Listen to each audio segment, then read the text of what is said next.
સ્વામિનારાયણ સંપ્રદાયના સાધુઓ દ્વારા અવારનવાર સનાતન ધર્મ એટલે કે જેમાં ભગવાન વિષ્ણુ આવે, ભગવાન બ્રહ્મા આવે, ભગવાન શંકર આવે કે પછી કોઈ પણ દેવી દેવતા કેમ ન હોય, બધા ઉપર વિવાદાસ્પદ ટિપ્પણી કરવામાં આવી રહી છે. તેમને લઈને ક્યાંક ને ક્યાંક જેટલા પણ લોકો છે જે ભગવાન કૃષ્ણમાં માની રહ્યા છે, કોઈ પણ પોતાના અલગ અલગ દેવી દેવતાઓમાં માનતા હોય છે, તે અવારનવાર રોષે ભરાતા હોય છે. અને એમાંથી જ એક છે કચ્છના જે મણિધર બાપુ છે, તેઓ પણ મેદાનમાં આવ્યા હતા.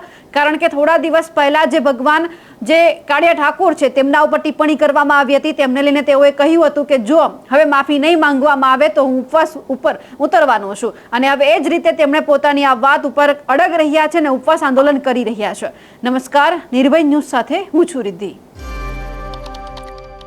કચ્છના જે મણિધર બાપુ છે તેમણે એવું કહ્યું હતું કે 2 તારીખે હું ઉપવાસ આંદોલન કરવાનો છું, કારણ કે અવારનવાર આ રીતે બફાટ કરવામાં આવે છે તે ક્યાંય હવે સાંખી નહીં લેવાય. એટલે હવે તેમણે ઉપવાસ આંદોલન પર તેઓ ઉતરી ગયા છે. પરંતુ અહીંયા સવાલ એ થઈ રહ્યો છે કે શું ખરેખર આ ઉપવાસ આંદોલનથી સ્વામિનારાયણ સંપ્રદાયના જે સાધુઓ બફાટ કરે છે તેમના ઉપર લગામ લાગશે ખરી? સૌથી પહેલા આપણે મણિધર બાપુને સાંભળીએ.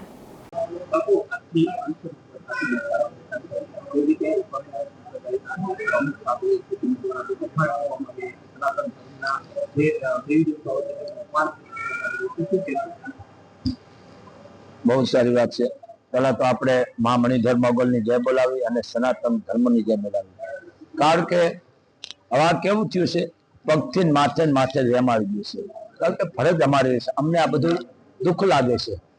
કારણ કે એ અમારા ભેળા જ છે. હું પહેલાય કીધું ને અત્યારે કહું છું, એ અમારા ભેળા જ છે. અને એને નોખું પાડવું હોય તો કાંઈ વાંધો નહીં, ભલે નોખું પાડે, અમને કાંઈ વાંધો, પણ એ દીકરા જ છે, ધર્મના ભેળા જ છે સનાતનમાં. કે દુઃખ એટલું લાગે છે કે જે જ્યાં સંતો લખી ગયા એ જંગલના કંદમૂળ ખાધા, ઝાડવાના પાંદ ખાધા, અને આ જે ગ્રંથ લખી ગયા છે જે આને કરોડો વર્ષો થઈ ગયા છે, અને આજકાલને એની નાની લીટી મોટી લીટી કરવા માંગતા હોય તો અમારી ફરજ છે બહાર આવવું પડે ને કહેવું પડે.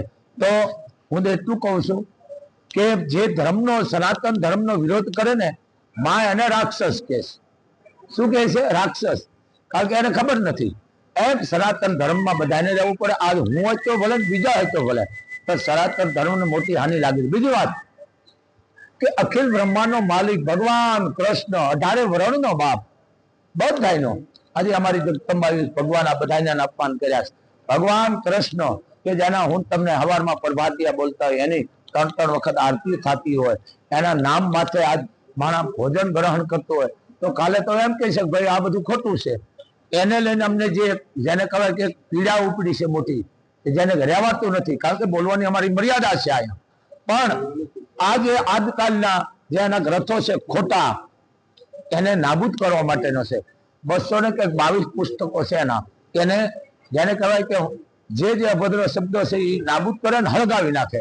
પણ આમાં આ નિર્ણય સરકારને લેવાનો છે.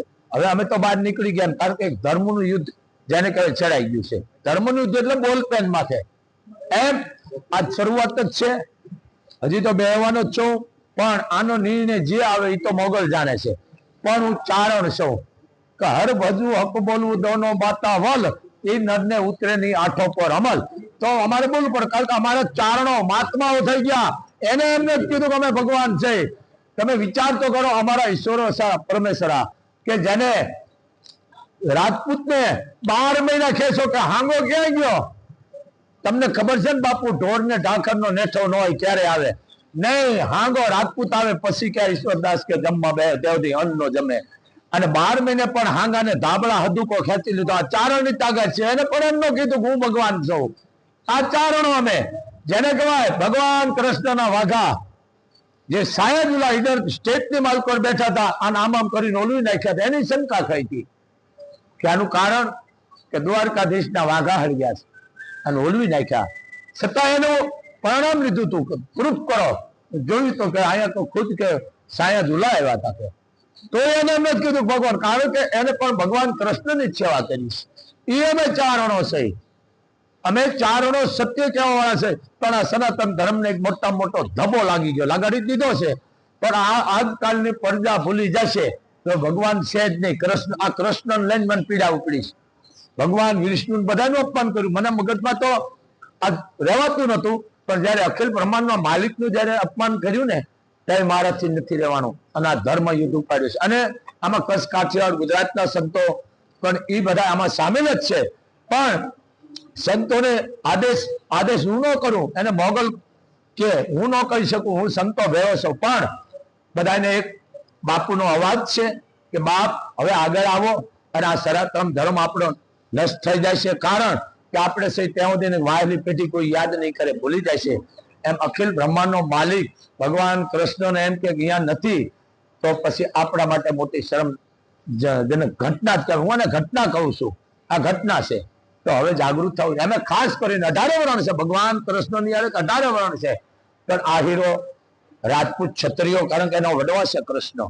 મહાભારતમાં યુદ્ધ કર્યું તો ભગવાન કૃષ્ણએ કીધું અર્જુનને કે અર્જુન પહેલા યુદ્ધ કરે પહેલા તું તારી કુળદેવીને તું પ્રાર્થના કરજે, એટલે તારો ખુદ ભગવાન હોવા છતાં એને એમ કીધું કે પહેલા તારી કુળદેવી અંબાનું તું ભવાનીનું સ્મરણ કર, પછી યુદ્ધ કર. યુદ્ધ થી ગીતા પ્રગટ આપ જાણો છો. એમ માં પણ એમ કે છે કે પણ તમે મારા હામાં બેસી જાઓ અને જે તમારું ધર્મનું યુદ્ધ છે એ તમે ચાલુ કરો બાપ. એમાં અમે બધા ભેળા જ છે, એમાં સાધુ સંતો પણ બધા જોડાણેલા જ છે અને છે અને રહેવાના છે. પણ મને દુઃખ એટલું થાય છે, આ અમે બોલી છે, આ સંતો બહાર આવ્યા છે, તો ખરેખર ફરક બધાની છે. ભગવાન કૃષ્ણને 18 વરણ માને છે, એમાં બધું આવી ગયું. તો માનનારાનું એટલું કહું છું, બીજું કાંઈ નહીં. પણ આ બાજુ ખોટા પુસ્તકો લખા એનો વિરોધ કરશો ને તો બસ છે.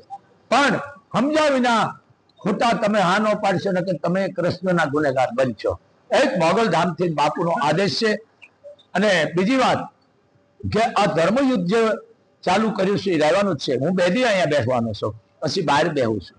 જરૂર પડશે તો પણ હું અહીંયા જે સ્વામિનારાયણનો જે ગુરુકુળ છે અહીંયા પણ હું બેસી જઈશ.